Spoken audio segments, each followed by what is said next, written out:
সবাইকে শুভ দুপুর জানিয়ে আজকের ভিডিওটি শুরু করছি। বন্ধুরা, অনেক দিন বাদে তোমাদের সামনে আবার একটা রান্নার ভিডিও নিয়ে চলে এসেছি। আজকে তোমাদের সর্ষে পোস্ত দিয়ে পাবদা মাছ করে দেখাবো। তার জন্য দেখো, পাবদা মাছটাকে আমি ভালো করে ধুয়ে পরিষ্কার করে নুন হলুদ মাখিয়ে নিয়েছি। আর এখানে আমি সর্ষে পোস্ত তো কাঁচা লঙ্কা দিয়ে পেস্ট করে নিয়েছি। সর্ষেটাকে তোমরা সব সময় কাঁচা লঙ্কা দিয়ে পেস্ট করবে, না হলে দেখবে অনেক সময় সর্ষে একটা তেতো ভাব থাকে। তো কাঁচা লঙ্কা দিয়ে পেস্ট করলে সেই তেতোটা থাকে না। তাই আমি সবসময় কাঁচা লঙ্কা দিয়ে সর্ষে মানে পেস্ট করে থাকি। তো দেখো, কাঁচা লঙ্কা দিয়ে আমি এটাকে বেটে নিয়েছি সর্ষে পোস্ত। আর এখানে আমি ধনেপাতা কুচি করে নিয়েছি। তো দেখো, কড়াতে আমার তেল গরম হয়ে গেছে। এবার গরম তেলের মধ্যে মাছগুলোকে আমি ভেজে নেব।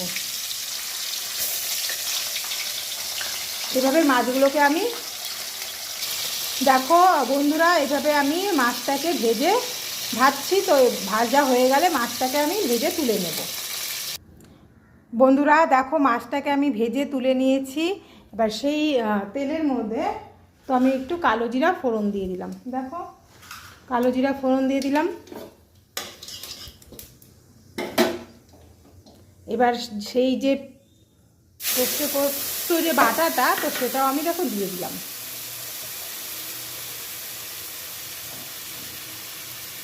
তো এর মধ্যে আমি হলুদ দিলাম, একটু জাস্ট কষা হবে, মানে মশলাটা একটু সর্ষে পোস্ত তো তাই একটু মানে সর্ষে পোস্তটা এখন একটু কষা হবে।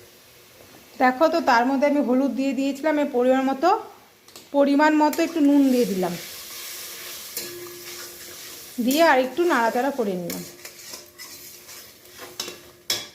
তাতে আমি দুটো কাঁচা লঙ্কা, গোটা কাঁচা লঙ্কা এর মধ্যে দেখো দিয়ে দিলাম।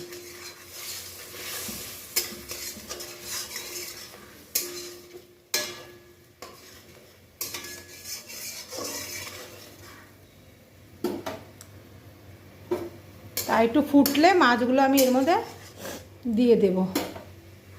যেহেতু কাঁচা লঙ্কা দিয়ে পেস্ট করেছি, তো সেই জন্য দেখো একটু সবুজ সবুজ হয়েছে। আর কাঁচা লঙ্কা দিয়ে যদি আমি পেস্ট না করতাম, তাহলে কি বলো তো, অনেক সময় সর্ষে একটু তেতো ভাব থাকে, যেটা আগেই বললাম। তো দেখো, একটু কষলে মাছগুলো এর মধ্যে দিয়ে দেব। তো দেখো, এর মধ্যে আমি ভাজা মাছগুলো দিয়ে দেব।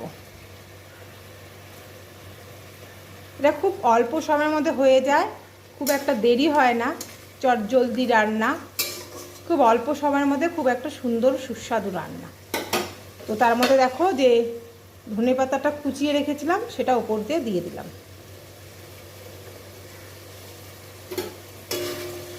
তো আমার খুব অল্প সময়ের